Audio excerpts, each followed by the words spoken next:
Mientras Jerjes quemaba Atenas y sonreía ante su victoria, miles de mujeres griegas eran arrastradas al este, para nunca regresar. Lo que la historia oculta es peor que cualquier batalla.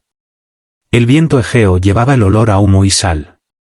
El cielo sobre las islas estaba gris de ceniza, y las aguas de abajo se agitaban con el reflejo del fuego.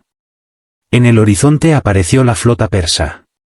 Cientos de naves deslizándose como sombras sobre el mar, velas negras tragándose la luz del sol. Al frente estaba Jerjes, rey de reyes, el hombre que comandaba el ejército más grande que el mundo había visto jamás. No había venido solo a conquistar Grecia, sino a humillarla, a quemar sus templos, esclavizar a su pueblo y destrozar su orgullo. Detrás de su oro y sus joyas había una venganza que se remontaba a su padre, Darío, cuya derrota en Maratón aún perseguía el trono persa. Jerjes había jurado que Grecia pagaría, y que ninguna ciudad, ningún hombre, ninguna mujer sería perdonada. Cuando el ejército persa desembarcó, la tierra tembló bajo el peso de cientos de miles. Marcharon a través de Tracia y Macedonia como una marea de hierro. Los pueblos se quedaban en silencio antes de su llegada. Los campesinos abandonaban sus campos. Las madres reunían a sus hijos y huían a las montañas, susurrando oraciones a dioses que ya se habían apartado. Los persas no eran simplemente un ejército. Eran un imperio en movimiento. Soldados, sirvientes, esclavos y cortesanas seguían la marcha, llevando consigo la riqueza de Asia. Y dondequiera que iban, dejaban la tierra hueca y rota. En la ciudad de Eretria comenzaron los incendios. Las mujeres eran arrastradas de sus casas, con los rostros cubiertos, sus gritos perdidos en el caos. Las que resistían eran degolladas. Las que se rendían eran llevadas, sus destinos sellados por los caprichos de soldados que se creían instrumentos de un rey divino. Los templos de Artemisa y Atenea fueron saqueados, las estatuas derribadas, los sacerdotes masacrados. Para Jerjes, era justicia. Para Grecia, el comienzo de una pesadilla. El rey persa era un hombre de contradicciones, un gobernante de riqueza y crueldad sin igual, un dios en su propia mente, y sin embargo un hombre fácilmente herido por el orgullo. Mientras veía a sus soldados quemar ciudades que habían existido durante siglos, sonreía. Creía que no estaba destruyendo Grecia, sino rehaciéndola. Cada mujer griega tomada como concubina, cada niña esclavizada, cada madre obligada a arrodillarse ante el imperio, todo era para él la consecuencia legítima de la desobediencia.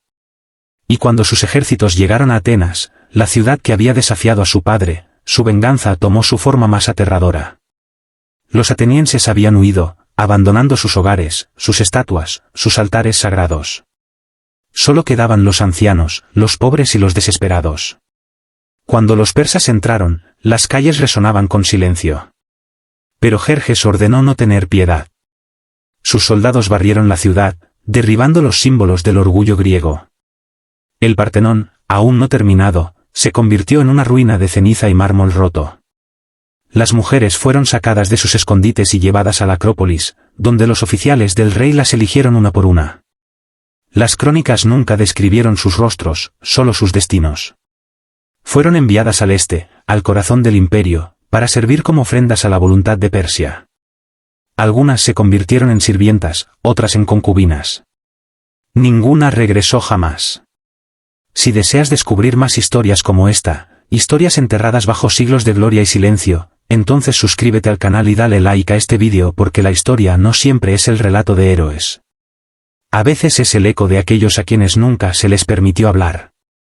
Mientras Jerjes observaba Atenas arder desde su trono dorado en lo alto de la colina, no sentía más que triunfo. Sus soldados cantaban canciones de conquista mientras las mujeres de Grecia lloraban en las sombras.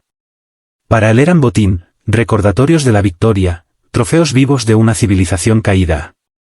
Pero lo que no podía ver era que su crueldad ya había comenzado a forjar algo mucho más peligroso que el miedo, la resistencia. En Esparta y Atenas, en los pueblos de montaña y en las islas, las historias se extendían. La noticia de lo que Jerjes había hecho con las mujeres de Grecia encendió un fuego en los corazones de los supervivientes. La rabia de los conquistados se convirtió en el grito de unión de los libres. Cuando los griegos hablaban de venganza, ya no lo hacían por orgullo, sino por los sin nombre, por las esposas e hijas tomadas, por las madres que habían visto arder sus hogares, y esa furia seguiría a Jerjes como una sombra hasta los estrechos de Salamina. Pero en ese momento, bajo el humo de una Atenas en llamas, el rey de reyes se creía intocable. Veía a las mujeres griegas como símbolos de su triunfo, ofrendas a su trono, prueba de que su poder llegaba incluso al corazón de los conquistados. Lo que Jerjes no entendía era que los imperios construidos sobre la humillación siempre colapsan bajo su propia arrogancia. Por cada ciudad que destruía, otra se levantaría contra él. Por cada mujer que esclavizaba, otra daría a sus hijos para luchar. Y mientras las llamas de Atenas se apagaban, también comenzaba el desmoronamiento del imperio que una vez se llamó eterno. El humo de Atenas se deslizaba lentamente hacia el mar. Un velo negro que se enroscaba sobre los tejados carbonizados, extendiéndose sobre las aguas donde la flota persa esperaba como una serpiente inquieta. Jerjes, sentado en un trono dorado con vista a la devastación, observaba la ciudad humear con la misma calma que uno podría reservar para una buena cosecha. Para él no era destrucción, sino purificación. Creía que cada ladrillo destrozado y cada voz silenciada era un himno a su poder. Que el sufrimiento de Grecia era prueba de que los dioses lo habían elegido por encima de todos los reyes. Sin embargo, lo que no podía ver en ese humo ascendente era la silenciosa resistencia de aquellos a quienes había aplastado, el comienzo de una rebeldía que sobreviviría a su imperio y convertiría su triunfo en cenizas. Cuando las llamas finalmente se extinguieron, el ejército persa llenó las calles de la ciudad arruinada. Y los templos que una vez resonaron con oraciones ahora resonaban con llanto. Las mujeres que sobrevivieron fueron reunidas, sus nombres nunca escritos, sus rostros nunca recordados. Algunas fueron tomadas como trofeos por generales y oficiales. Otras fueron atadas en silencio y llevadas hacia el este. Sus destinos sellados antes de que comenzara el viaje. Para Jerjes, esto no era crueldad, sino justicia. Veía a las mujeres de Grecia como la prueba viva de la venganza de su padre, la encarnación de la victoria de Persia sobre la tierra que una vez se atrevió a humillarlos en Maratón. Mientras comenzaba la larga marcha de regreso a Asia, las cautivas seguían la procesión de soldados, sirvientes y esclavos, extendiéndose por la tierra como un río vivo de conquista. Cuando llegaron a las orillas del Helesponto, las mismas aguas que Jerjes había azotado con cadenas por atreverse a desafiar su puente, las mujeres fueron obligadas a subir a naves que las llevaron hacia el corazón del imperio. Sus lágrimas se mezclaban con el mar, sus gritos ahogados por el sonido de los remos golpeando el agua. En su silencio, fueron testigos de la arrogancia de un rey que creía que el mundo mismo podía ser poseído. Semanas después, la corte de Persia celebró el regreso de su rey. En Susa y Persépolis, los palacios ardían de oro, sus columnas talladas con la imagen de reyes divinos y guardianes alados. Las nuevas cautivas de Grecia fueron presentadas ante la corte como ofrendas al favor real. Sus rostros pálidos y lenguas extranjeras miradas con fascinación y desprecio. Las vistieron con sedas que no comprendían. Perfumaron su cabello con aceites de tierras que nunca volverían a ver. Sus vidas reescritas como ornamentos en el teatro de supremacía del imperio. Algunas sirvieron como asistentes en el palacio de la reina. Otras desaparecieron en el harén donde el aire era pesado de secreto. Allí, detrás de pantallas enjolladas y corredores custodiados, sus días se medían no por libertad o elección, sino por obediencia. Vivían entre mujeres de todas las tierras conquistadas, babilonias, egipcias, lidias, todas unidas por la misma cadena invisible, todas fantasmas de las ciudades que Persia había devorado. Hablaban en susurros de su hogar, intercambiando fragmentos de memoria como tesoros contrabandeados bajo la mirada del imperio. Pero incluso dentro de esa prisión dorada, el recuerdo de Grecia se negaba a morir. Las mujeres enseñaban a sus hijos las canciones de su patria, cantaban de templos blancos y mares azules, de montañas que desafiaban el horizonte, y de dioses que tal vez aún la recordaran. En esas nanas susurradas, la esencia de Grecia sobrevivía, llevada no por ejércitos ni reyes, sino por aquellas a quienes el mundo llamó conquistadas. Sin embargo, incluso mientras Jerjes se regocijaba en su victoria, la sombra de sus actos lo seguía. Los incendios que había encendido en Grecia no ardían solo en los templos, sino en los corazones de los que sobrevivieron. Las noticias de su crueldad llegaron a las islas y montañas, llevadas por refugiados y mercaderes, contadas en voces bajas por hombres que habían visto demasiado. Los griegos hablaban de sus mujeres esclavizadas no como perdidas, sino como mártires de la patria, y en su memoria, el espíritu de resistencia renació. Cuando los griegos se reunieron de nuevo, espartanos endurecidos por la disciplina, atenienses forjados en la pérdida, ya no luchaban solo por orgullo por dioses, sino por aquellos que les habían sido arrebatados. La profanación de sus hogares y el sufrimiento de sus mujeres se convirtieron en el grito de unión que los unió en desafío. Su determinación no nació solo de venganza, sino de dignidad, la voluntad de demostrar que la libertad no podía ser extinguida por el miedo. Y así, cuando la flota de Jerjes se encontró nuevamente con los griegos en las aguas estrechas de Salamina, no enfrentaba a un ejército, sino a una nación renacida de las ruinas. Los persas llegaron con poder abrumador, sus naves extendiéndose por el mar como un horizonte oscuro de poder. Sin embargo, los griegos esperaban en silencio, guiados por el recuerdo de todo lo que habían perdido. Cuando comenzó la batalla, los estrechos resonaron no solo con el choque de remos y espadas, sino con la furia de un pueblo que luchaba por aquellos cuyas voces habían sido robadas. Jerjes observaba desde la orilla mientras se desarrollaba el caos. Su trono construido sobre los acantilados le ofrecía la vista perfecta del desastre. Una por una, sus naves eran aplastadas, sus marineros arrojados al mar, su victoria disolviéndose ante sus ojos. Las aguas que una vez creyó que le obedecían ahora devoraban el orgullo de su imperio. El rey dios de Persia se quedó congelado mientras su ejército se desmoronaba. Los gritos de los moribundos eran llevados por el mismo viento que una vez llevó los alaridos de Atenas. Cuando el mar finalmente se calmó, Jerjes dio la espalda a Grecia.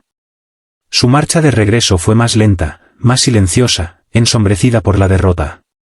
El conquistador antes celebrado ahora era un hombre vaciado por el costo de su ambición.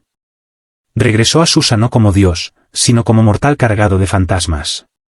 Los palacios que antes brillaban con celebración ahora parecían fríos y cavernosos.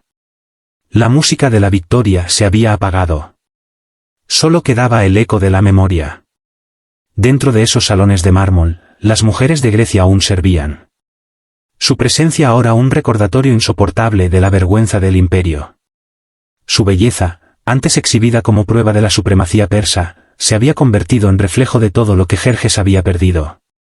Algunos cronistas susurraban que el rey se volvió retraído, que comenzó a soñar con el mar, con olas teñidas de fuego y rostros que no se desvanecían. La historia escrita por quienes le servían puliría después su reinado en oro, celebrando su grandeza y sus obras monumentales. Pero bajo esas palabras yace un silencio moldeado por aquellos a quienes nunca se les pidió contar su historia. Las mujeres de Grecia, sin nombre en las crónicas, no dejaron monumentos ni inscripciones. Sin embargo, su resistencia talló un legado más profundo que la piedra.